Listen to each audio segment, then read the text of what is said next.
Welcome back to HBO Max. First episode of the year. We're recording this on the first day of the new year. Mm-hmm. 1-1. Yes, we are. That's so exciting. Oh no, never mind. That I forgot how fractions worked. I was like 1/1 equals 1, but then I realized 2/2 is also 1, 3/3, so on and so forth. This is why I don't major math. But it's still very exciting. 1/1. 1/1 equals 1. Boom. All the ones. I'm your host, Makenna. Joining me as always is Brandon. Hi Brandon, how are you today? I'm doing good. Yay! Doing good. That's yeah. very good. New year. How's your new year been so far? Today was very chill. It's the first weekend I've had off in a very long time, so I spent a Right. lot of time resting, sleeping in, which is nice. great. Doing chores that have been getting put on the back burner for a while now. Very good weekend. It's always good. Yeah. Look at you. How's your new year been, McKenna? So Great. Wait. Well, so we went to my grandma's for lunch. We ate pork and sauerkraut. And my dad and I brought a serving home to eat for lunch later this week. I forgot to take it out of the car. And then we went to my other grandma's for multiple hours, and so it didn't get put in the refrigerator, so we had to throw it away. that's tough. I was very sad because I was gonna eat it tonight. I was gonna eat it at like 9 o'clock. I went downstairs. I was real happy. And then I remembered I forgot to take it out of the car. So it happens. I ate a mini cupcake to help with the Nice. sadness. Very nice. Just pop it in one bite. Boom, go. And then cute sprinkles. It had sprinkles that look like the sparkle crayons? Yes. They look like that, but sprinkles. So Interesting. they're like shimmery, but also colorful. It was great. Gotta love a wholesale cupcake. I also went to Costco. Okay, sorry, I'm going on tangent. I went to Costco. I love Costco. Costco's Love Costco. great.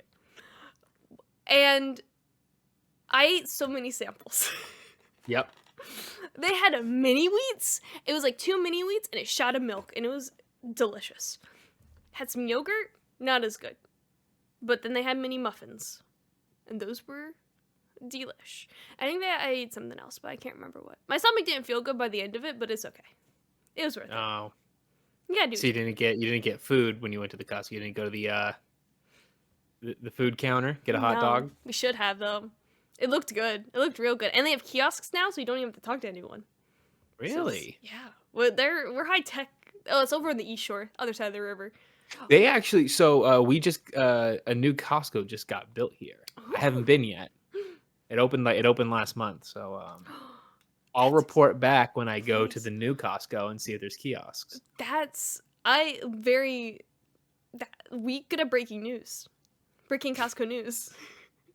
We're supposed to get a Costco over here on the West Shore at some point. Allegedly. They know the field they're gonna build it in. Nothing else has happened yet. So my update might be a while. All right. But welcome to Star Trek month. Star Trek month. Woohoo! Brendan, I know you have an extensive Star Trek history. Oh, I just turned this light on. Hold on. I got a reading light for Christmas, and I've been playing with it this entire time. What is your history with the Star Trek?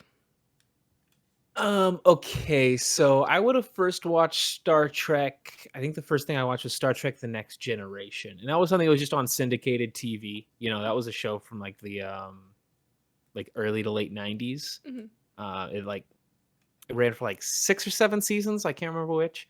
And so like I would just catch episodes of TNG whenever it was just on. My babysitter, who I grew up with, she was really into the X-Files and rewatching like X-Files on syndicated TV and stuff, and those channels would also play TNG. So I caught the first like episodes of Star Trek there, and I thought it was okay. Thought it was pretty decent. But later, as a kid, so I told you this before. Not a lot of nerds in my family. I'm in a family of athletic people and just not nerds. So like my family not into Star Trek. Not I have a cousin who is into Star Trek and stuff, but I wasn't hanging out with him at the time. Um, I had a couple friends though at school who had nerdy parents, and so they knew about the Star Trek. And so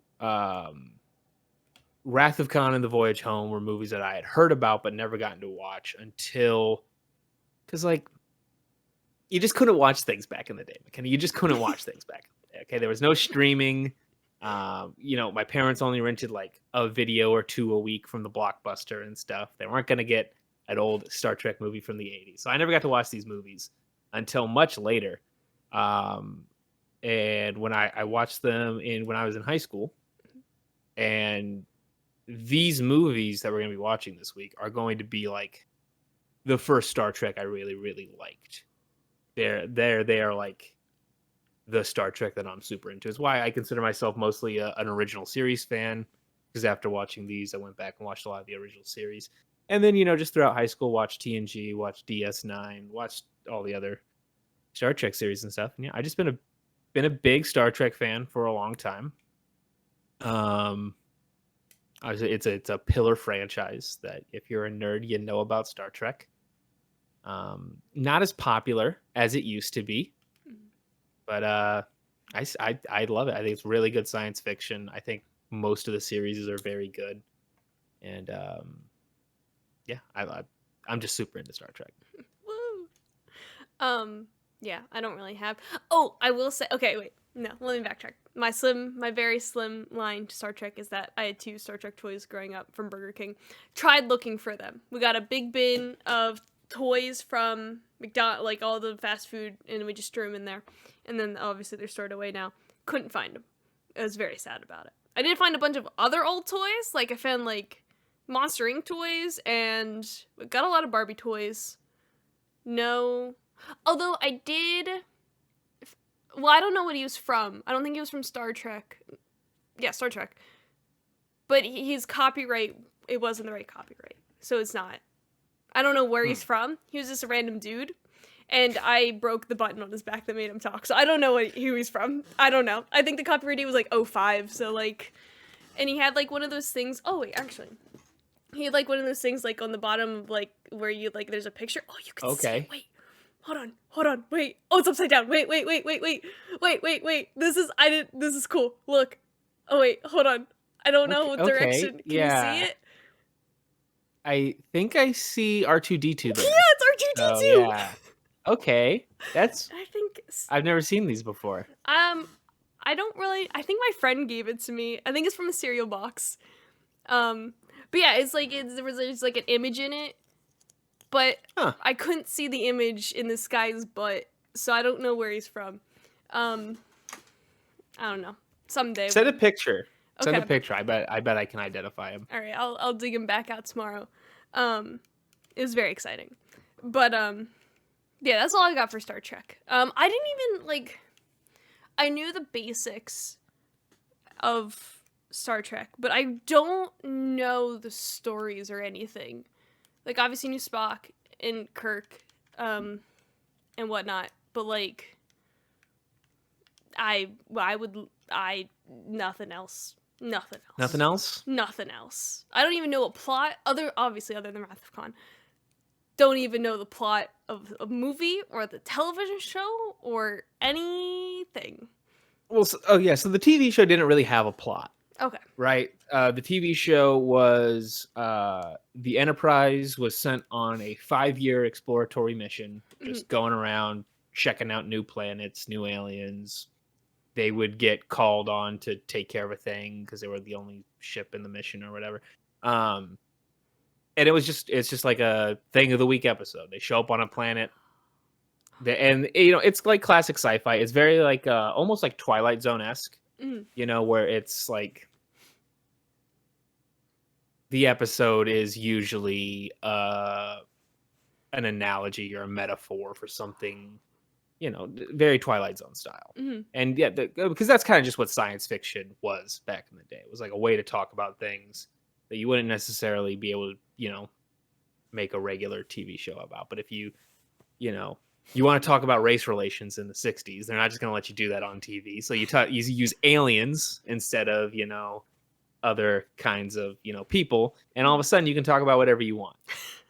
That's what I do it. Star Trek was like a super progressive show for the time. Mm-hmm.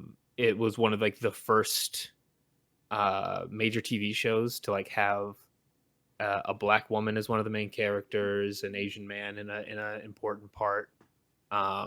Star Trek, the original series, has the first interracial kiss on TV between Kirk and Uhura. It was like Gene Roddenberry is like a really progressive guy, and there's a lot of that in the original. And like, I mean, and then like when they came back for TNG in the 90s, like they were pretty progressive in that show too for the time. It's that's one of the things that's really, really cool about Star Trek is usually when you get science fiction like futurist sci-fi, it's usually dystopian, it's usually like dark, it's usually like really depressing, and like Hunger Games or anything like that. Star Trek is one of the very few sci-fi like futurist stuff where it's like everything's good. Everything's nice. It's very positive. It's about like it's like a really optimistic look at the future. It's pretty sweet. Mm-hmm. Yeah, shout out to Star Trek, So like how with the okay, wait, how do I phrase this? Like cuz the show was in the 60s. And then these movies came out in the 80s. Was there anything in between there, like in the 70s, or was there just a big gap? There was, so Star Trek got canceled pretty early, unfortunately. And then there was a revival with the Star Trek animated TV show. And then it kind of just went away. The first Star Trek movie came out, Star Trek the Motion Picture. And critically it did pretty good, and even financially, like it actually ended up making a good box office, but the movie had cost so much money to make that it just wasn't, they were really worried about making more movies. So like Star Trek 2 has like a way cut down budget and stuff compared to the first one. And so yeah, there were some pretty big gaps in between like when the show ended and when these movies came out. Speaking of the budget. Oh, look at that segue. Got facts and figures? Segue. Facts and figures, baby. Okay, Star Trek 2, The Wrath of Khan, released. Ooh, I hit a thing. June 4th, 1982. Good year, I think. Oh! 1982 was the year that Come On Eileen came out. At a budget of $12 million. Box office, $97 million. A lot of money. It set the world record at the time for its first day box office gross. The music is composed by James Horner. This was his first major score. Do you know what other movies he scored? I can't name them off the top of my head, but I do know he's done a lot of other good stuff. He did The Search for Spock, Titanic, Avatar, and Aliens are some of the big ones. Oh yeah, he was James Cameron's guy. He did a lot of big ones, and this was his first major film score. This is the first time a feature film was made as a sequel to a TV series episode. It was a sequel to Season 1, Episode 22, Star Trek Space Seed. The actor who plays Khan, Ricardo Montalban. Thank you. I was going to butcher his last name. He was starring in Fantasy Island, and I knew I recognized him from somewhere. And there's actually a funny interview where like they called him up and were like, "Hey, we're bringing Khan back or whatever," and he's like, "Awesome, love doing Star Trek, super happy to be back." And like he got the script and he was working on the lines, and he was really upset that he kept doing the voice from Fantasy Island. So he had to request the studio to send him a copy of Space Seed so that he could watch it over and over again and figure out what he was doing. Yeah, I think it was like by the third or fourth time he finally was like getting back into it. Like, he's back, baby. Leonard Nimoy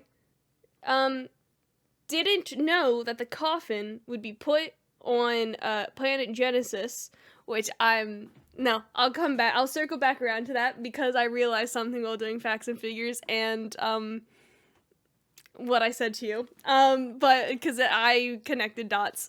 Because I'm dumb. But because Leonard Nimoy, he didn't want to. He was reluctant to come back for the motion picture. He didn't want to come back for the second one, and he only came back because they promised him a death scene. And then he watched this at the premiere, and he landed on Planet Genesis, and he's like, "Well, I guess I'm coming back." Well, so that's there's a lot of folklore when it comes to especially the Spock stuff with this movie. So, like you said, he didn't want to come back for the first one. The only reason he came back for the first one was to help settle a lawsuit that he had with Paramount. Like they basically agreed to give him a bunch of stuff if like he would do the motion picture. So his agreement was that he was going to come back with the acknowledgement that Spock would die. He was done with Star Trek. He had a falling out with Gene Roddenberry, the creator of Star Trek. He was like really upset that being Spock had kind of derailed his career. He was like, he published a book called I'm Not Spock.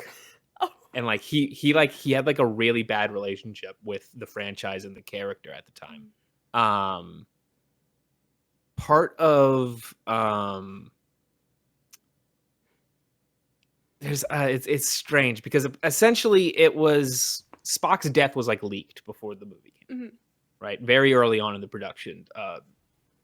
And there's some rumors that Gene Roddenberry leaked it because he was forced out and they basically took Star Trek away from him. That seems to be not like super true, but a lot of people say that.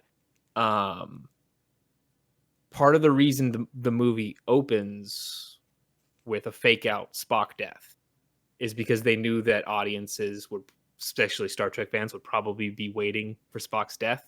So it would happen at the beginning. It would be a fake out, and then people would be like, "Oh yeah, no, Spock's not really dying. They just they tricked us."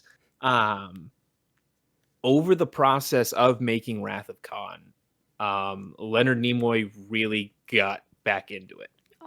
One of the reasons like he really wanted out of the franchise was that he knew that they were doing more movies. Like you're going back and doing the sequel. Hollywood at the time, like franchises were not a thing really. Like when you think about like one of the only successful franchises at the time was like James Bond. Like he thought this was going to be like Jaws, right? Every single time that there's a sequel, the movie gets worse and it gets worse and it gets worse. And so he just wanted to be done with it before anything. Working on this movie, he was like, oh, like there's actually like these movies can be really good. Like this movie is really, really good. And he really liked doing it. And so they included the coffin there at the end. One, because the studio test audiences were kind of depressed at the end of the movie.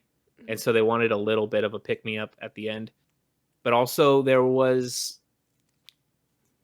seems to sort of be a tacit agreement that Leonard Nimoy was willing to do more stuff. And we'll talk about that next week because he directed the next movie. And he directed the next 2 Star Trek movies. Oh, I didn't know that. Yeah. Oh, that's so cool.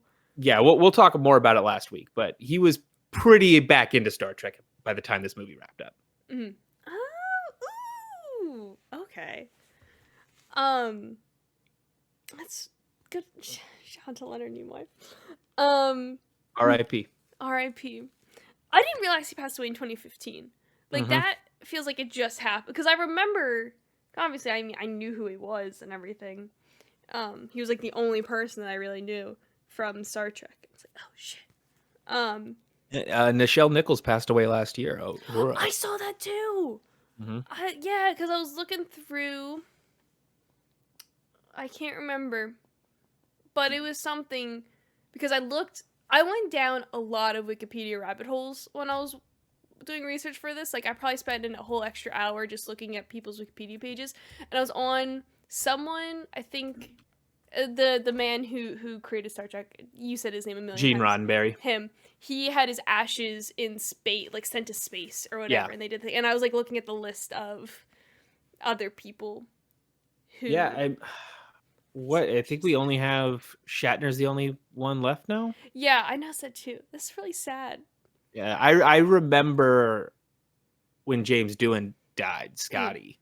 He died in 2005 when I was a kid. I remember that being like a big deal. Oh. And yeah, Nichelle Nichols passing away, Spock dying right before the very last Star Trek movie, Star Trek Beyond. He Mm. died like right while they were making the movie, Oh, and wow. so they included some stuff Oh. about him in there. Oh, you know what? Looks like Chekhov is still alive. Ooh. Oh, yes, because when I was trying to find a pronunciation of his name, I found a podcast that he guested on from like a week ago. So Good. I like Chekhov. he should come on our show. Oh, that'd be great. That'd be cool. I'll have my people talk to his people. Yeah, do that. Many of Khan's henchmen were Chippendale dancers.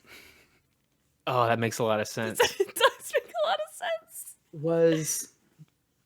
I didn't know that. Was Joachim? The main one is a guy named Joachim. I wonder if he was a Chippendale because he's really good in this movie. Mm. Judson Scott. No, it doesn't look like it. It looks like he was a real deal actor. But I was like looking. I read that and I was like, hold on a second. So I had to go back and was like, oh, never mind. That makes a lot of sense. That checks out. Yeah, it does. That's great. Did you watch? There was a 2020 recently on the Chippendales thing on the whole like situation with It's really good. It's really No, interesting. I just saw. I think it was Hulu did a TV show about it too. Yeah, I didn't really look at what that was all about. It was in like Connection, like the 2020. Like Kumail Nanjiani was in the Chippendales 2020 special and everything, but like they had a bunch of the dancers and stuff about like what went down. It's very interesting. 2020. Hey, that's not Diane Sawyer. That's the other dude. Oh my God, Lester Holt, come on our show. I want to meet Lester Holt. I like your voice, sir. Let me see here. Oh, okay. This movie had the first complete computer-generated sequence ever in a feature film. Is a simulation of Genesis transforming dead plants into a dead planet into a habitable one, which was super cool. Shout out to computer-generated sequences. I've got the 4K disc. Watched it last night. Still looks pretty good. Oh, really? Yeah, it doesn't look too bad. I mean, obviously, you can tell it's like 80s CG or whatever, but it like, it looks fine. I love stuff like that. Like, I love that, and I love how you can tell when lines are like ADR'd afterwards because they sound. I love that. Like hearing that in like TV shows and like in this movie is like, oh, he ADR'd that. Like, I love stuff like that. My final fun fact. There was a lot. And once again, I just spent hours on the trivia page for this movie. Yeah, that's when you're doing like Star Trek or anything like that. These nerds have been researching this shit for decades, you know? I could tell.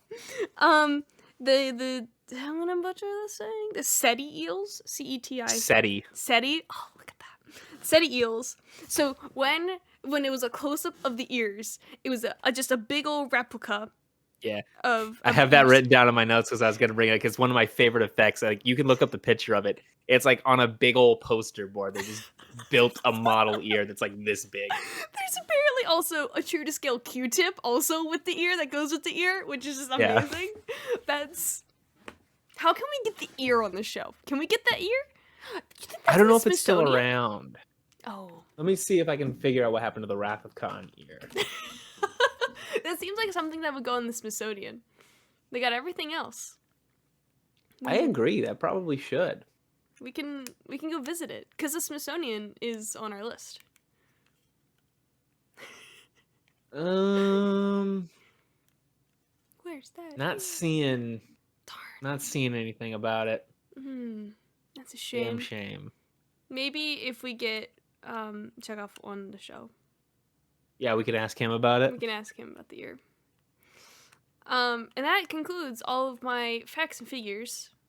Like I said, a lot to choose from. A lot of interesting stuff that happened. Real quick, just like 1982, just a banger year, especially for sci-fi films. Oh, what else came out? Because Wrath of Khan. So also, a little film called Blade Runner. came out in That's 1982. right. The Thing, which is a Ooh. total like amazing movie. Tron, The Dark Crystal came out that year too, which is a weird ass movie, but that's Jim Henson. Oh. Then just like a bunch of other movies too, like fucking Rambo: First Blood, Oh. Conan the Barbarian. Like 1982 is just like a bunch of banger films that Banger year. year. Let's go back to 82. Fast Times. Oh. I haven't seen it, but I heard it's good. I lost my train of thought there. But yeah, 1982, what a good year. Like I said, Come When Eileen came out, and that's all you need. That's all you Pretty need in good life. song. That's a great song. Pretty good song. Oh, okay. Time to Wrath of Khan. 17 minutes and 32 seconds. It's the first shot of like when you see all of them, and I assumed he's already has wrath. So like the first shot you see of him is the Wrath of Khan. So Okay. that is Time to Wrath of Khan. If you want to go by his face, it's like 1832. It's like a minute later. But that is Wrath to Khan or Wrath of Khan. Time to Wrath of Khan. A lot of prepositions. Yeah. Okay. Can I ask my questions? When is a question time? Or do you want to bring some things in? So how do we want to do this? So do you want me to like start running through the plot and you can ask questions as things come up? That would be smart, yes. Okay. We open with the Kobayashi Maru. Kirstie Alley is there as Savick. I have question. A comment. No, I just want to say okay. about Kirstie Alley. I was like, oh my god, that's Rebecca from Cheers. That's because this was her first film I think she was in. This is pre-Cheers, like, cause she didn't come into Cheers until later seasons. So I was like, oh shit, get out. There's a lot of people in this movie. Like, yeah, there are more than I thought there was. It's a shame because Savick is a character who comes back a couple times, and Kirstie Alley wasn't able to come back because of Cheers. She was too busy with Cheers. Wow. So they have to recast Savick for the future roles. Oh, really? Oh. Yeah. She was good. Damn shame. But yeah, Kirstie Alley, Savick, is she's captaining a ship. They see that the ship, the Kobayashi Maru, has drifted into the neutral zone. They launch a rescue operation, but get caught by some Klingons, and their ship gets blown up. But it's all good because it's just a test, Makenna. Captain Kirk is there. Got a question? Yeah, is this like for her to be ranked up in her rank? Is that, or like what is the purpose of the test? So yeah, so the Kobayashi Maru is this is its first appearance in Star Trek, but it becomes like a pretty well-known thing. Like it's a whole deal. Basically, yeah, this is a simulation that you're supposed to take as you move through the ranks and stuff. If you want to be because she's essentially Spock's protege in this movie. Like, she's his first officer. So this is a test she's taking to they're recruiting a new group of cadets to pilot the Starship Enterprise. And so they're running Savick through this, and she's going to be the first lieutenant, which means she's going to be in command of the ship at various times. And yeah, what the test is it's a no-win scenario. You either ignore the ship and it gets destroyed in the neutral zone, or you enter the neutral zone and you get attacked by Klingons. Some people have managed to pass the Kobayashi Maru test, famously Captain Kirk.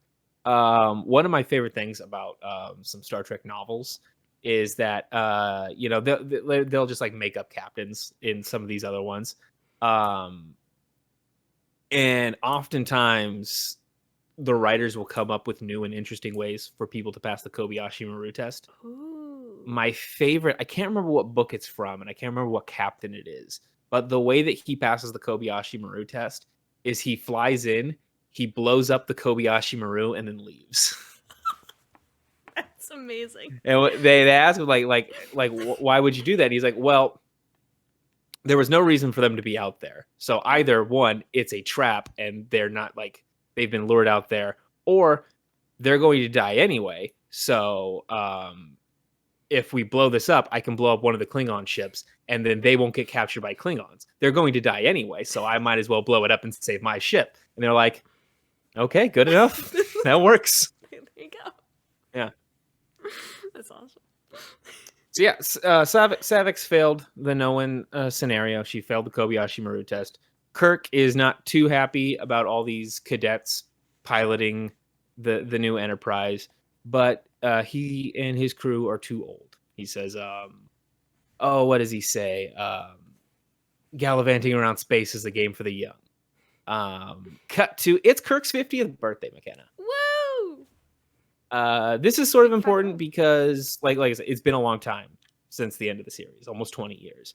The last Star Trek movie that came out ignored that there was like 20 years in between movies and pretended like they hadn't aged at all, and people thought that was weird. So it was a pretty big deal that they were like willing to like make Kirk 50 and make the entire crew, they've aged out of it. Kirk's an admiral now.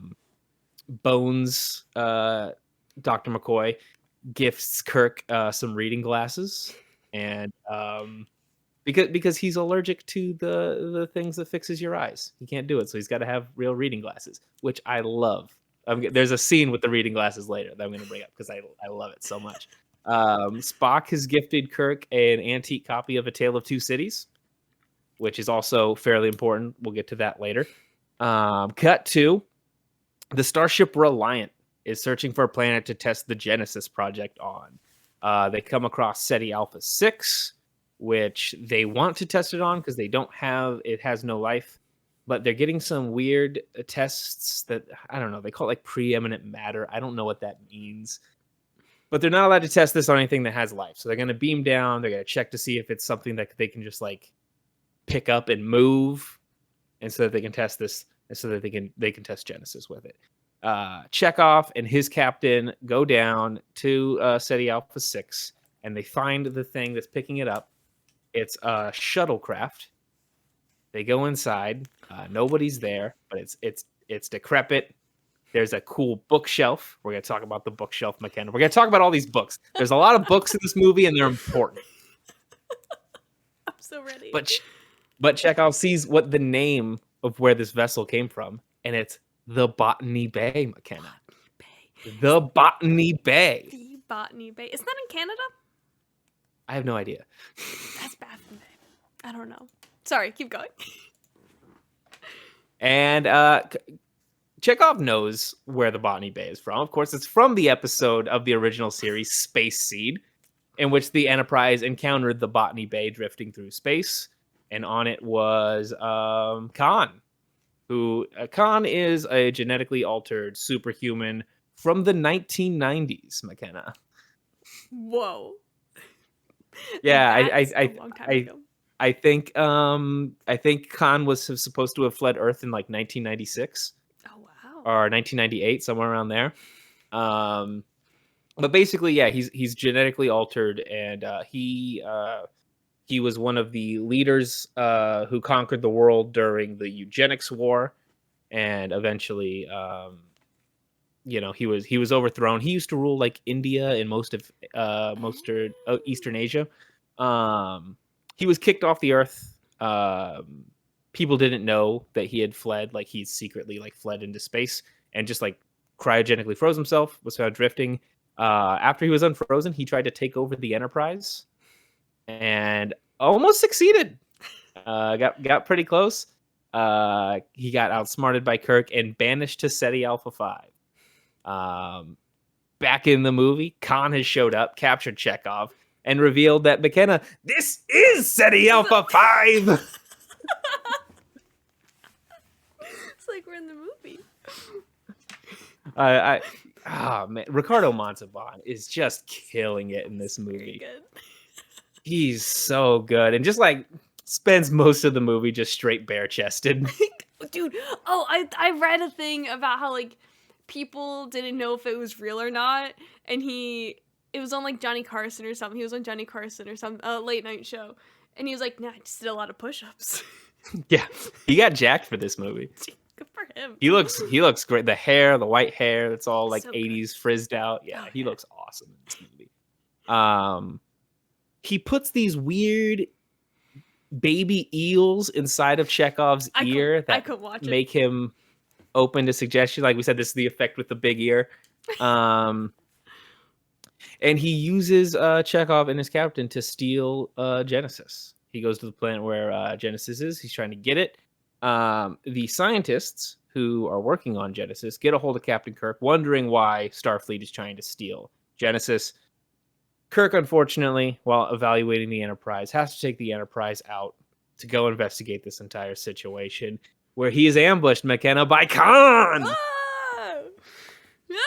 This Um, all takes place within the first hour.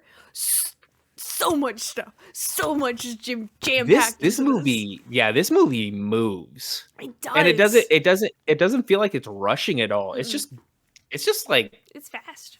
it's just paced really, really well. Oh, 100%. Kirk kind of messes up the entire thing. He doesn't follow the regulations and he just drives towards the Reliant. And he gets caught with his pants down. He's really disappointed about it. But they come up with a really clever plan to evade Khan. They basically hijack his ship by guessing the Reliant's command codes. And this is the great scene with Kirk's glasses, because like Savick is working on the computer and he turns around and he can't read the computer. And he takes out his glasses and he just looks around and goes, "Damn it." And he has to put his glasses on. It's so good. It's great. This movie, McKenna, this movie will always be remembered for William Shatner screaming Khan. Oh, which is obviously like William people make fun of Shatner all the time. He's a ham actor. He was like a traditionally trained like Shakespearean actor who moved to television and stuff, and still like he still acts like he's on, like he acts like a stage actor even though he's on TV. But he is so good in this movie. There's so many little things that he does, like when he puts on the glasses and stuff. He's just, the acting in this movie is incredible, McKenna. I love it. I love it. It's very good. Even though the Enterprise manages to take out the Reliant for now, unfortunately, Scotty's nephew, who was introduced earlier in this movie, Scotty's nephew dies. Oh, that's right. Oh, it was so sad. It is when he comes All burned up and he's holding him. Yeah. Oh my God. It's so sad. Right at the heartstrings, you know. Takes you down.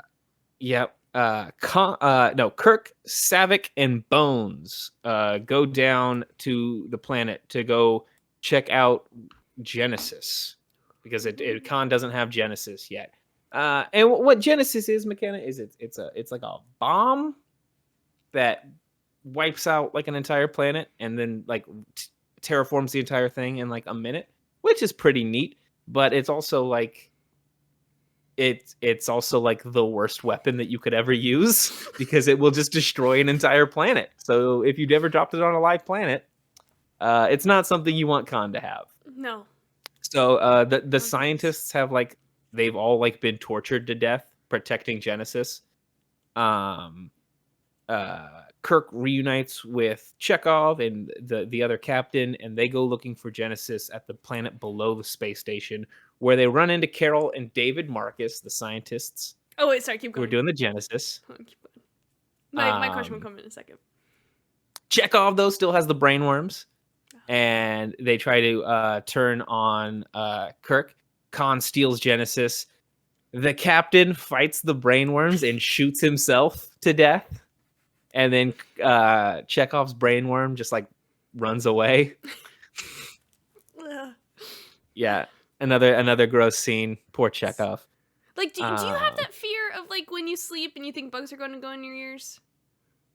No, I'm afraid of bugs when I sleep, but just like getting on me, not like crawling in my ears. I've never really thought about that.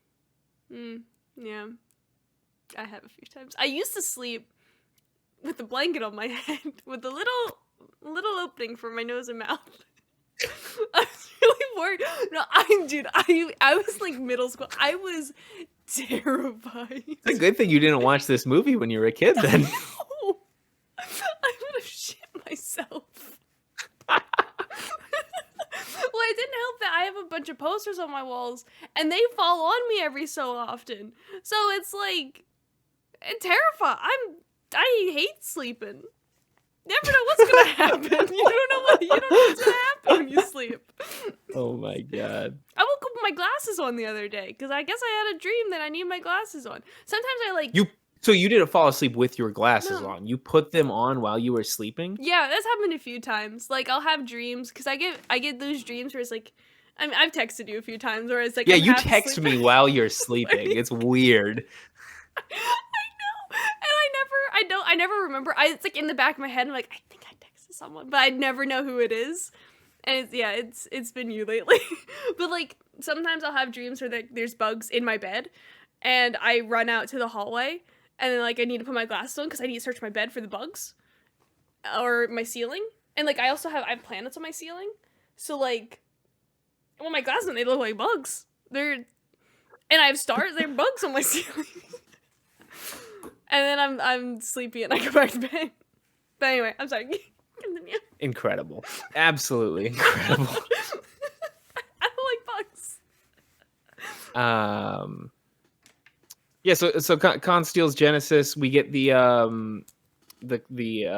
famous interaction between Khan and Kirk, where Khan does the I've done worse than kill you. I've hurt you. Mm. And I will leave you as you left me, buried alive. Buried alive. And then Shatner goes, Khan! Amazing. So good. But they have plenty of food and stuff because they go hang out in the Genesis cave. We find out how Kirk passed the Kobayashi Maru test, which is that he reprogrammed the test and cheated. Of course. And then at that moment, they get a phone call from Mr. Spock that they are ready to be beamed aboard because Spock knew that Khan was monitoring their whole like conversation earlier, and he exaggerated the times. About instead of taking 6 days, it was going to take 6 hours to fix the ship. Very smart. Good way to like it's good screenwriting, right? Because the audience, you're listening to it, you believe it, Right. and then it's like it's not that the screenwriter just lied to you. Like they have an explanation for why they did it, and it makes sense. It's really good, so it adds to the tension, and it also has like my favorite. It's my favorite, like, I don't know. There's so many good scenes in this movie. This is one of my favorite that I think about a lot, which is when Kirk's explaining to Saavik about like how he cheated with the Kobayashi Maru, and he doesn't believe in the no-win scenario. And then like he has the conversation with Spock. He's like, I don't like to lose. And it's like he's like it's like he spends so much of the beginning of the movie. He's talking about like he feels old and he doesn't want to be in command of the Enterprise. He doesn't want to be out there. The first time that he gets involved with Khan, he makes a huge mistake that costs people their lives and almost gets them killed. This is the moment where like he's back in the swing of things. He gets on the ship, he's like flipping on his coat and he's going to the bridge. Like the old Kirk's back, McKenna, and it's so exciting.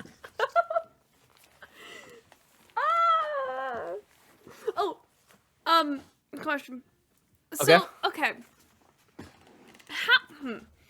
What? So, how does I don't know how to word it. Okay, so like, is Kirk like the president? Is he like tip top boy? He's an admiral in Starfleet, so he's like a general. Okay, who's above him? Is there any, like, or is it like a bunch of generals make up the top? So yeah, there's like the admiralcy, and then there would I believe that there is like a I don't think there's a specific name for it, but there's like the head admiral, and then there would be essentially they work in like essentially like the military branch of Starfleet. Mm-hmm. And like Starfleet is a confederation of all the different planets. Like the Vulcans are in Starfleet. By the time we're in TNG, the Klingons are in Starfleet. Mm. So there's like the more political parts of Starfleet and stuff too, which would be like there would essentially be like a something akin to like a president Mhm. essentially in Starfleet. Kirk's just like one of the head Okay. military people. How? What? How? Why? How did? How did it? How'd they all come together to make Starfleet? Like, what happened? Why'd they be in the Enterprise and everything? Like, is there? Okay, wait, no. I have a couple questions. Hold on, wait. Okay. Ignore that one question for a second. Are there multiple Enterprise like ships where it's just like a bunch of like a big ships are floating about, like also within Starfleet, or like or just other big ships in general? I might be getting my terminology here because I'm not the biggest dork in the world, McKenna. What? I believe Sorry. the Enterprise is a Galaxy class ship, which is those big ass ships, and there are a couple that are very similar to the Enterprise, but like they're named like boats, right? So there's the Enterprise, the other ship's called the Reliant. Like, yeah. Okay. So how did everyone come together to make Starfleet? Because it's like a bunch of different species and everything. So Starfleet was around before humans joined Starfleet. Oh. This is a big deal when like you're watching the TV show and stuff. But so the way it works is that Starfleet does not contact any civilization that has not reached warp speed yet. If you don't have faster than light travel, you haven't built an FTL engine yet. They don't contact you. You're not allowed to make first contact. Once a civilization has successfully reached warp capability, a delegation from Starfleet will show up and invite you to join Starfleet. This is actually what the plot of the Next Generation film First Contact is about, where they go back and the Borg go back in time to prevent the humans from developing warp technology, so they don't join Starfleet. And Captain Picard and the Enterprise have to go back and stop the Borg from stopping them from getting more. It's a pretty sweet movie. But yeah, so I think the Vulcans were the ones who started Starfleet. Okay. You bring up Picard. Is that Patrick Stewart? Mm-hmm. What? How does he? What's his arc? Like, is he also here with like Kirk? Like, where is he the new Kirk? Like, no, TNG takes place. I want to say like 70 years after the ending of the original series. So has Sir Patrick Stewart been Picard since what? When did you say the 90s? When? I want to say TNG launched in like 89 or something. So he's been Picard since then. Since then? Sorry, that was the end of my sentence. Since then? Because I know, like, oh no, never mind. Ignore that last. Yes. Okay. So TNG started in 87. Ooh, good year. And ended in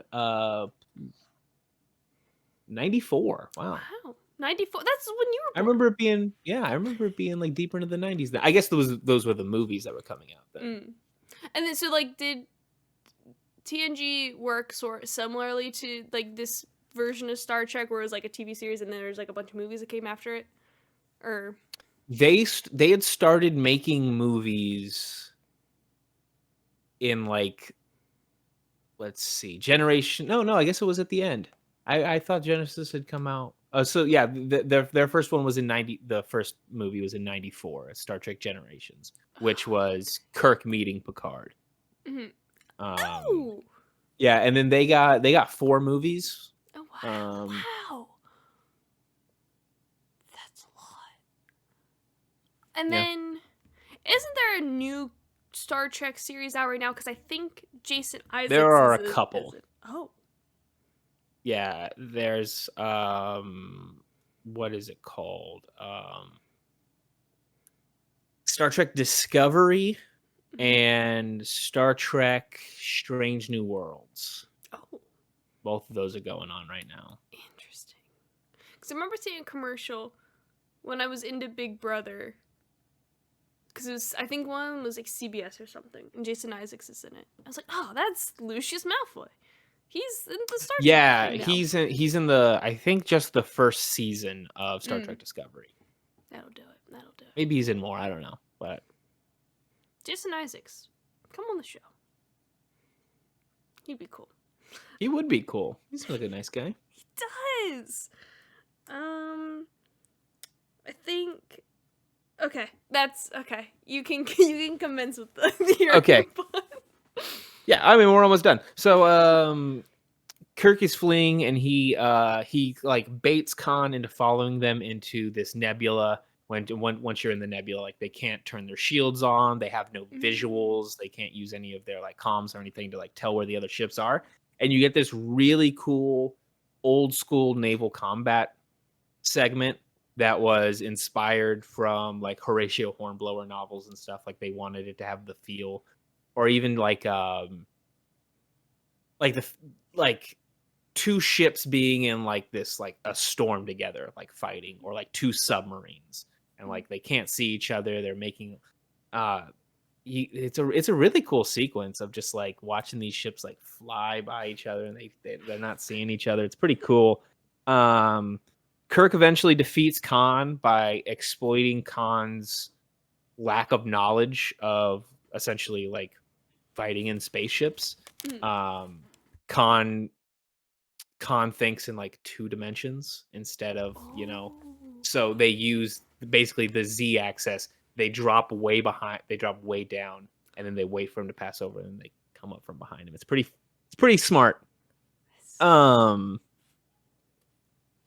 So yeah, they defeat Khan, but Khan activates the Genesis, and because the Enterprise doesn't have warp drive fixed right now, they're going to be caught in the Genesis wave, and they're going to blow up. Spock goes down to the engine room. He knocks out Bones. He goes into the warp drive, fixes the leak, but dies of radiation exposure. So some more just bangers from Khan. The from Hell's Heart, I stab at thee. With my last breath, I spit at thee. Yeah. Oh no, for hate's sake, I spit at. Yeah, it's there's a lot of classic literature references in this, Makenna. There's a lot of them.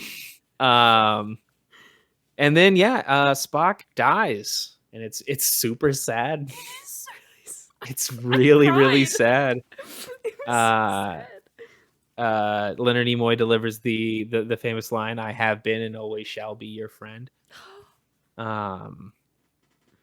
They have an amazing funeral for Spock, where again Shatner just acting his ass off when he gives the speech at Spock's funeral, because like he's delivering the lines and like his voice breaks when he's doing the what is it? In all my travels, of all the souls I've met in my travels, his was the most human. me and my friend in high school used to do that little human. The way he's like fighting back, crying and stuff. It's really good, but it's also pretty funny. And then we find out that David Marcus is Kirk's son. They have a nice little moment together.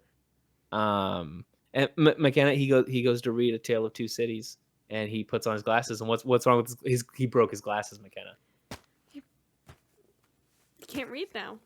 See, it's a metaphor, Makenna. It's a metaphor. Of course, it's a metaphor. Because Spock is dead, and the thing that used to help him see clearly is now gone. God, it's a metaphor. It's always a metaphor. Okay, I'm gonna come back to my question where I said I would ask you later. Okay. What's going on with Kirk's little family there? Why did they get broken up? I mean, she said she was like, I want him going with you to across the universe, but like, what went down? Like, were they married, or was it just like? So we don't really know. It's Carol Marcus wasn't a character from the TV show. Okay. Basically, yeah, it was that they had a relationship. Mm-hmm. but because he was still a Starfleet captain, he was exploring strange new worlds, boldly going. And yeah, she wanted to do her science stuff. She didn't want um this is one of the very first films that presents a more like skeptical look at Starfleet, Mm. because Gene Roddenberry, like I said, very progressive guy, very futurist, really downplayed like the military aspects of Starfleet, Mm. even though, you know, they're flying around in a battleship. They get in fights all the time. They blow people up. But he was still like, he was like really, really against like the militarization of Starfleet. Like a lot of the things about this movie, he really didn't like. Like he didn't like that they changed the uniforms of Starfleet to be like military style uniforms and stuff. Oh. But so yeah, this is the move. This is the first time that they've really leaned into the military side of that stuff. Mhm. And so yeah, like Carol Marcus is like, I don't want my son like to grow up with basically a soldier for a dad, Mhm. and have him go on the Enterprise and go gallivanting around the universe blowing stuff up. Okay. Interesting. Is that his only child, or does he have more kids? No, David is the only kid. David's the only kid. Kirk has. Huh. Okay. Nice little family. Yeah, that was my question from earlier. Okay. That I realized I asked too soon, but we good. But yeah, and then the film ends with us seeing Spock's coffin torpedo thing landing on the Genesis planet, and then Leonard Nimoy gives us the famous Star Trek TOS intro, the space, the final frontier. So good. Yeah, it's awesome. So I mentioned this earlier, and I said we were going to come back to it. So I realized, okay, so I texted you last night. So Spock dies, and then when I was doing research, because I didn't realize it at first that he was on the Genesis planet. So like he's coming back, right? Like he's technically The next movie is called The Search for Spock, which is why I'm asking. Like, I mean, I want to ask you about it, but I don't because we are watching it next, right? Yeah, we are watching. Yeah, we're doing Search for Spock. That's what I thought. So it's like I want to be surprised, but I'm also just like too antsy. I'm not going to ask you about it. I'm not going to, as much as I want to.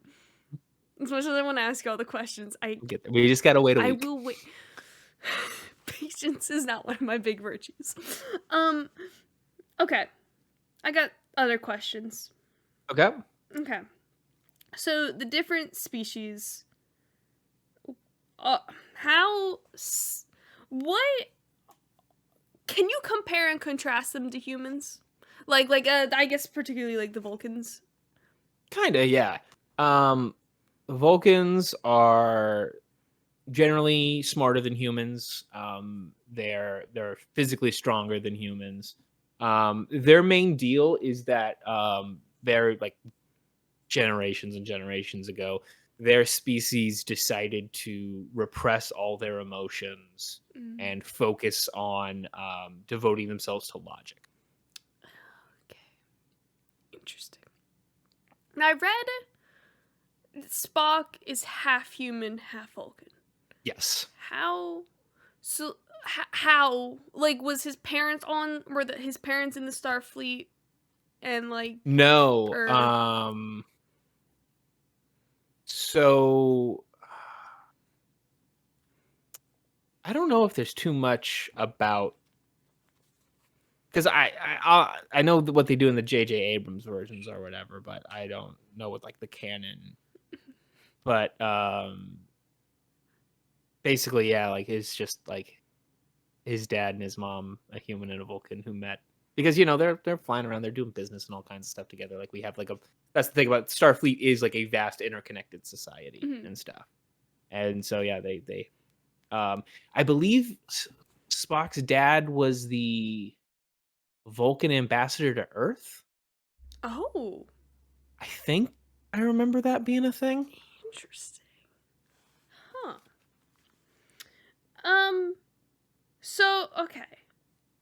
So you're in the control room. What The does it, control room. or like So the thing where everyone's sitting and they're flying the ship, like Okay. where like the bridge. that makes so much more sense. When I read the bridge when I was doing research, I was like, I don't really remember a bridge, but anyway, that makes way more sense now. So like what does? Cause I'm dumb, okay? I'm gonna get that there in the open. I'm real dumb. What does like Michelle Nichols do and like George? Okay. Yeah. Like so what do they all do? What are the positions? So Kirk, obviously captain, he sits in the big chair. Uhura is the comms officer. Mhm. So she does the communication. She's to hailing. She takes the messages and all that stuff. Let's see. Spock is the first lieutenant of the ship. Mhm. So he's Kirk's right hand man, and he does. He's the science officer. Ooh. Let's see. Bones, obviously, Bones, Dr. McCoy, he's the ship's doctor. Is he? This is gonna be no question. Is it called Bones because he is a doctor? Like, does he specialize in bone science? I can't remember what the. It's No. like okay. He does not specialize in bone science. So one thing about Star Trek is that Star Trek was inspired by a Western series on TV called Wagon Train. Oh, okay. Like the pitch for Star Trek was they called it Wagon Train to the Stars. Ooh. And so Dr. McCoy's nickname is a reference to, in like the old timey West, doctors would be called bone saws. Mm-hmm. Oh. And so yeah, he's Bones. Okay. This is a personal question now. Okay, so my dad's got a friend, right, who does fantasy football with, and his nickname is Bones. I don't remember his real name. Do you think he's nicknamed because of Star Trek? There's a decent chance, yeah. Okay, I'll ask my dad about it tomorrow. My dad just beat him in the fantasy football championship as well, so it might be touchy if my dad asks him right now. I mean, your dad should probably know why I would the guy's name imagine. is Bones, right? I would hope so. I hope. They've known each other since the 90s. Because, like, when he called him Bones in the movie, I was like, hold on a second. I also know a guy named Bones. I couldn't imagine somebody being called Bones that wouldn't be related to Star Trek, but I don't know. That's just me. Okay, let's see. Who? Okay, Montgomery Scotty. He's the engineer. He's fixing up the ship, doing all that stuff. Sulu, George Takei's character, is essentially the pilot of the ship. Oh, okay. And then Chekhov was sort of like a second Sulu. That's the only way I can really put it. He does a little bit of engineering stuff. He does a little bit of like piloting and stuff. He's just like he was in the TV show. He was just a guy on the bridge, basically. Mm. So then, what? Kirstie Alley. What is? I should know this from the movie, but like, what would be her position on the bridge? So that's an interesting question because we don't actually know. Okay. We don't see, like, the few times we see her, like, it's very clear that she's being trained to be a captain, and we know that she's Spock's first lieutenant. It might be so in future Star Trek, because like Spock is both the first lieutenant of Kirk's ship, but he's also the science officer. In future Star Treks, like in TNG, the first officer is just another like executive. Like they sit in a chair next to the captain. Riker is the first lieutenant in TNG, and yeah, he chills next to Picard. He's Picard's right hand man. He does whenever Picard's not on the bridge, he's in charge and stuff, and so he just is essentially a second captain there. And so I imagine that's kind of what Saavik does. I imagine that she is just like exclusively a first lieutenant. Oh. Or an executive officer, might be the Fancy. you know. You mentioned Scotty earlier. Is that where the phrase "beam me up, Scotty" comes from? Is that from Star Trek? Yeah. I never knew that. They called him Scotty in the movie, and I was like, hold on a second. Wait. That's "beam me up, Scotty." That's "beam me up, Scotty." What, is that an actual line from the series, or is that Never just once something? spoken in the series. Okay, that's just one of those things. Okay. Yeah. That makes sense. He pretty much always says what he says in this movie, which is beam me up, Mr. Scott. Okay. Or Mr. Scott, beam us up. Beam- Stuff like that. I wanna They be never beamed. he literally never says beam me up, Scotty. That's cool. Oh, okay, my last question. For now, for this week. So how old are they exactly? Because, like, obviously Khan, other than Khan, but, like, how old is, like, Captain Kirk and Spock and everyone? So yeah, at the beginning of this movie, it's Kirk's 50th Oh, duh. birthday. Yeah, okay. Other than Kirk. And so I would assume I believe Bones is supposed to be a bit older than Kirk. Mhm. Vulcans age differently than humans, so hard to say. Given that in later films Sulu will be a captain, we can guess that he's a bit younger than Kirk. Mhm. And then I would bet that Uhura is also a bit younger than Kirk. Okay.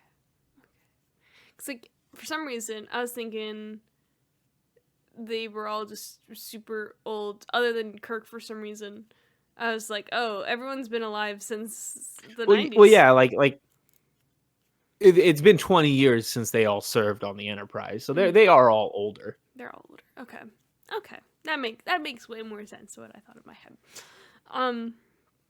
Those are all my questions for this week. Thank you. I'm sure I'll have more next week. Yeah. Because I had to check my other notebook, my other notepad, just in case. But yeah, no, all good for this week. Thank you. Okay. So Mac, how did you like the film? I really enjoyed it. So I will say I would like to watch it again because I did watch it last night and I had to stop because New Year's happened because the clock ticked to midnight. Because I watched about an hour of it, then we went downstairs and like midnight, and then we were down there for like 20 minutes. And then I came upstairs and then, oh yeah, I talked to Campbell for like 10 more minutes because of football stuff, because of college football stuff. And then I watched the end of it. But I want to rewatch it now that I know things. Yeah, I want to rewatch it, and I want to go back and I want to watch the first movie and probably the television series. The first movie's not very. Oh no! Why? We'll talk about this more when we get to the Galaxy Quest. But generally, the rule is, McKenna, even Star Trek films, good. Odd Star Trek films, bad. God. Oh no! What's the one that we're watching after Search for Spock in between Galaxy Quest? The Voyage Home. Which number is that? 6. 4. Damn it. 4. Oh, we're doing 2, 3, 4 are actually like essentially a little trilogy. Like they go back to back to back story wise. Like they take place right after each other. Yeah. Oh, okay. So then, because there's 6 in this like thing, right? In this like series, but okay. When the original series had 6 movies. Yeah. When does 5 and 6 take, or when do 5 and 6 take place then? 5 takes place a little bit afterwards. It's maybe the worst Star Trek movie of all time. Oh no. There are a couple really bad ones. It's one of them. It was William Shatner's turn to direct on Star Trek 5, and he fucked it up. Bad. Other than Kirstie Alley, does the cast pretty much stay the same through all 6 of the movies, or are there any like big deviations? I mean, the OG cast is always the OG cast. Okay. Like they've never had to replace any of the original actors. That's nice. Let's see. Most of once they recast Kirstie Alley, the lady who plays Savik, she stays. She has a couple appearances. Mhm. And then other than that, I don't think anybody else really comes back. The 6th movie takes place much later after these. Mhm. Huh. Interesting. Yeah, I'll probably end up watching all of them at some point or another. Yeah. It's because completionist. The original series, I don't. How long is the original series? It's only 3 seasons. Oh wow! Oh, you could bang that out in a day or no, There's a weekend. what 79 total episodes. Oh, that's not bad at all. Yeah, and I'd imagine they're each like 30 minutes. Like maybe they're like 40 minutes. Mm-hmm. But yeah, Ooh. and I really like the original series. I think it's pretty damn good. That's good. Shout out to a good series. You know, good series. Hear me out. Good. Oh. You mentioned novels. The books, Makenna. Okay. So when they walk in to Khan's ship, you get a shot at Khan's bookshelf. Mm-hmm. And what's on there, among a couple other things, is most notably a copy of Moby Dick, a copy of King Lear, and a copy of Paradise Lost. Mm-hmm. And then obviously throughout the movie, Kirk is reading A Tale of Two Cities. Mm-hmm. They draw so much from classic literature in this movie.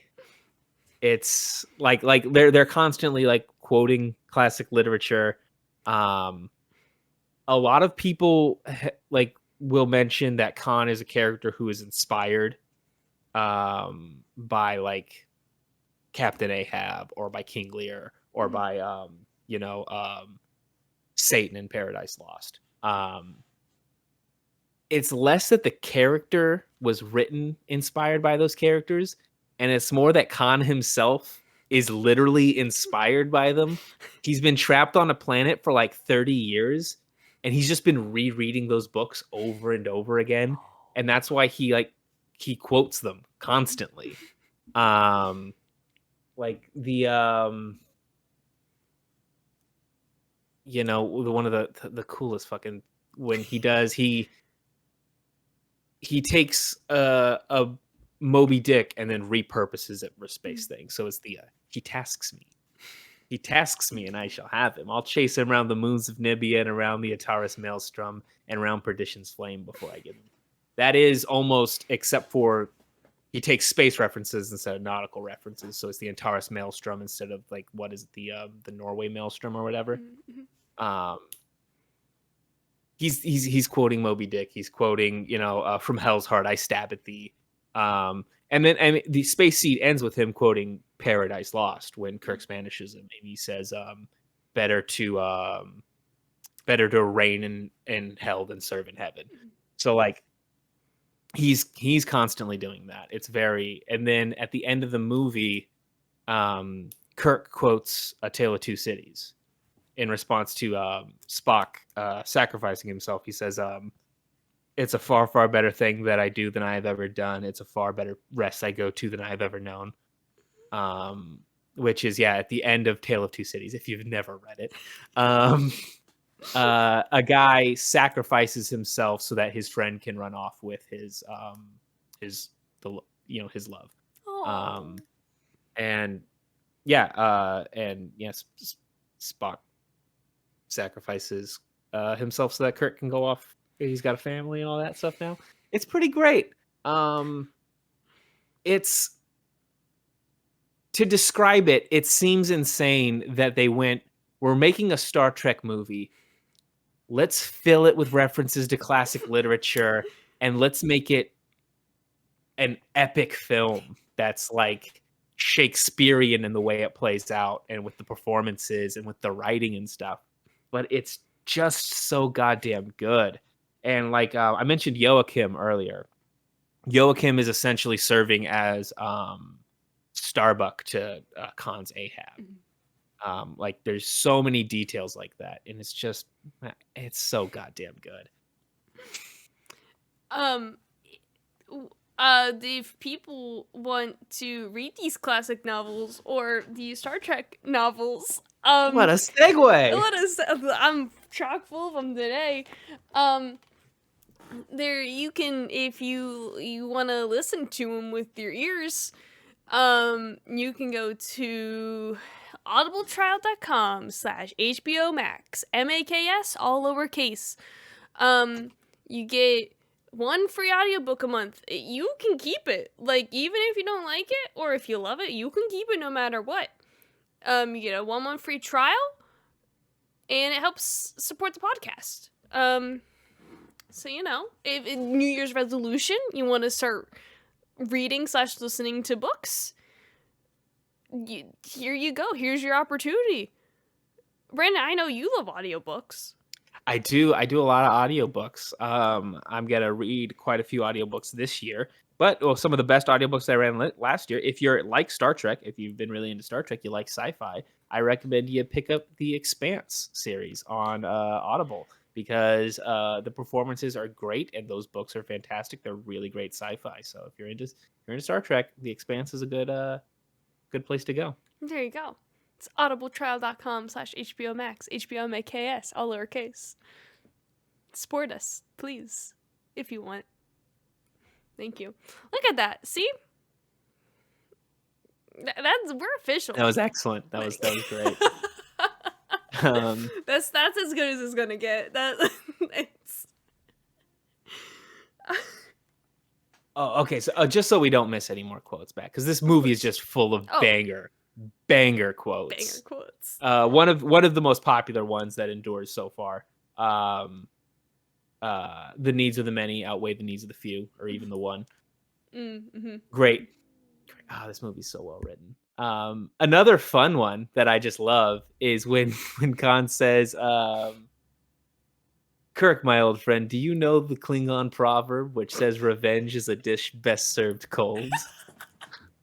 I love that they credit to that it's a Klingon proverb. But also that's great. We're not going to talk about Star Trek 6, but what's great in there is that they have dinner with the Klingon delegation, and the Klingons insist that Shakespeare was a Klingon. Like they quote Shakespeare. Like it's called Star Trek 6: The Undiscovered Country, which is of course a Shakespeare reference, The Undiscovered Country. Mm-hmm. But he quotes that. Which I can't remember what play The Undiscovered Country is from, but he quotes that Shakespeare play and then credits it to the Klingons. Shakespeare was a Klingon. Yeah. Canon.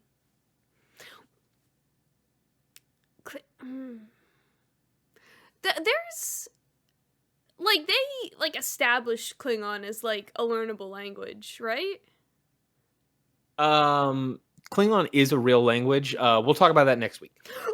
Okay, cool. Great. I'm going to get my questions ready. Yeah. We don't see any Klingons in this movie except for we see the birds of prey at the in the Kobayashi Maru sequence. But next movie is a Klingon. Mm-hmm.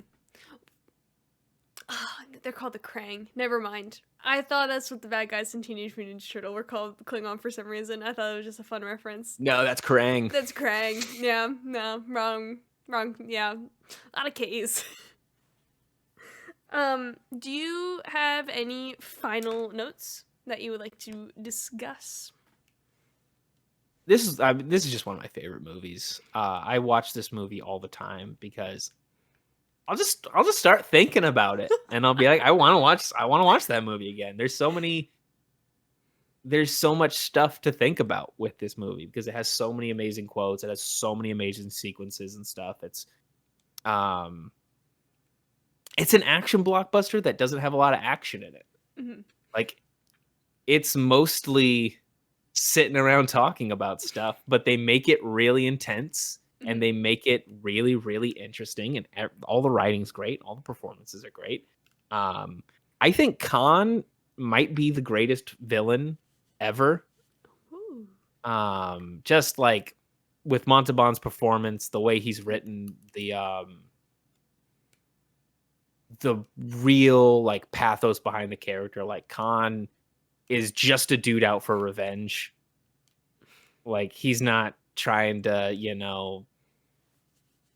There's that old that the best villains are the heroes of their own stories. Mm-hmm.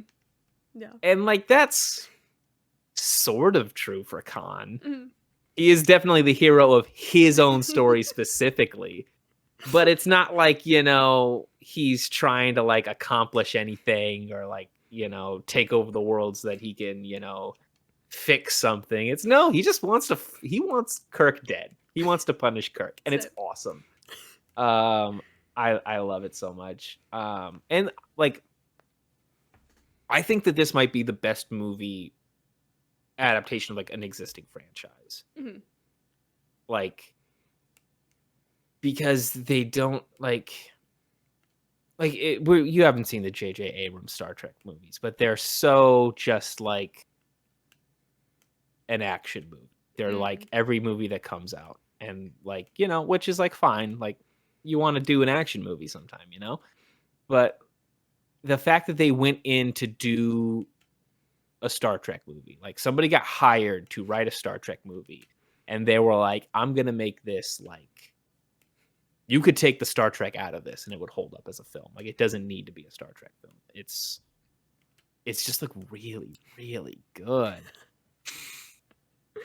Yeah, I'm extremely excited to learn more about all of the Star Trek because, like I said, probably a million times at this point, I don't know anything about Star Trek, and that's a whole new world that I am very excited to get into and ask all the questions about.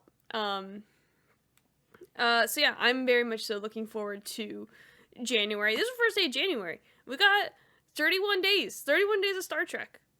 Technically 4, but I'll be thinking about it all 31 3. Technically 3. I'll be thinking about it every 31 days though. All of those 31 days. We just did Star Trek 2, we're gonna do Star Trek 3, we're gonna do Star Trek 4, and then we're gonna do Galaxy Quest. I'm very excited for Galaxy Quest, which, speaking of McDonald's toys, I got a bunch of those toys from when Cars came out from McDonald's. And the car that Tony Shalhoub plays, we have 2 of them. So I'm going to break those out whenever we do Galaxy Quest, because Tony Shalhoub. So yes, with that, Brandon, where can people find you if they want to? Follow me on TikTok at Jose Ruckus on TikTok. Very good. Yeah. Follow me here. Sometimes, yeah, here mainly. Yeah, which can be found on YouTube at youtube.com/@HBO Max, HBO Maks. Twitter at HBO Max, HBO Maks, all your favorite streaming platforms. Rate us, review us. 5 stars if you want, please. That'd be great. But do what your heart desires. And comment, or like, subscribe, hit the bell, comment. What should people comment this week, Brandon? Tell us who your favorite Star Trek captain is. You a Kirk guy? You a Picard guy? You a Cisco guy? Oh. You like Janeway? Who do you like? There you go. Boom. I like Kirk mostly, but Cisco's pretty fucking sweet. Where does Cisco come in? What generation? I guess he doesn't even start as like a captain, but he's the main character of Deep Space Nine. Oh, which is like maybe actually like the best Star Trek series in totality. It's Deep Space Nine is fucking awesome. Interesting. I'm excited to meet Cisco maybe one day. Thank you for watching. Live long and prosper. There we go.